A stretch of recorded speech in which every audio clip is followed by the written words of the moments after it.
I am presenting two clinical histories. History 1 is a 73-year-old male presenting with acute dysphagia, right-sided Horner syndrome, ataxia, and left-sided sensory disturbance.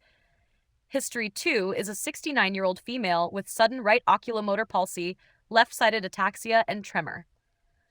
I am showing you two brain MRI scans. Describe the findings. Okay.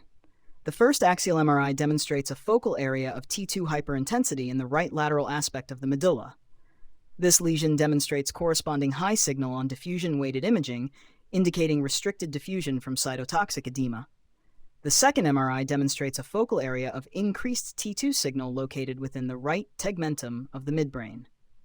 This midbrain lesion lies specifically in the region of the red nucleus and shows no associated mass effect. There is no evidence of hydrocephalus or surrounding vasogenic edema associated with either brainstem lesion. I am showing you magnified views of these two lesions. What are the two diagnoses, and how do they correlate with the clinical presentations? In that case, the first diagnosis is a right posterior inferior cerebellar artery territory infarction causing Wallenberg's or lateral medullary syndrome.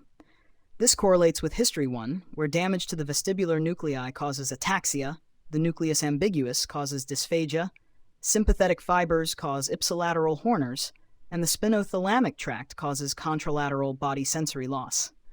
The second diagnosis is a right midbrain infarction affecting the red nucleus, causing Claude syndrome.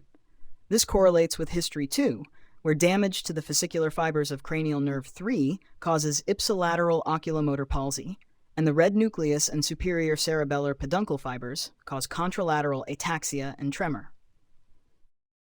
Explain the vascular anatomy of the posterior circulation supplying these structures and the main mechanisms of infarction. Well, the posterior inferior cerebellar artery, or PICA, is the first major branch of the vertebral artery, supplying the dorsolateral medulla and posterior-inferior cerebellum. Occlusion of the PICA, or the parent vertebral artery, due to thrombosis, thromboembolism, or arterial dissection results in lateral medullary infarction. The midbrain and red nucleus are primarily supplied by perforating branches from the basilar artery, posterior cerebral artery, and superior cerebellar artery. Infarctions in this region are commonly lacunar in nature, associated with lipohyalinosis of small penetrating vessels in hypertensive patients, or embolic occlusion. What other brainstem syndromes should be kept in the differential diagnosis, and how does DWI assist in the acute setting? Okay. Other brainstem stroke syndromes include Weber's syndrome, featuring third nerve palsy and contralateral hemiparesis from cerebral peduncle damage.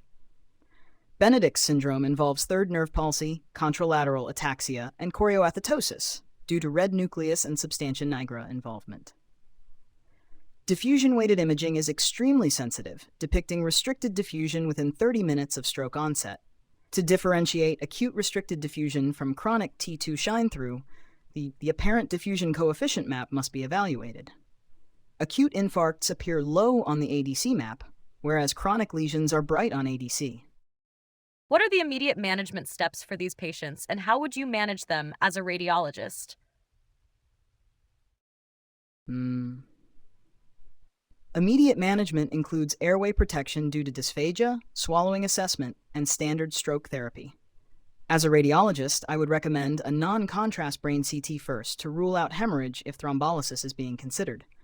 I would also recommend urgent CT angiography of the head and neck to look for vertebral artery dissection or basilar artery occlusion. Finally, I would recommend admission to a stroke unit, secondary stroke prevention, and immediate neurological consultation.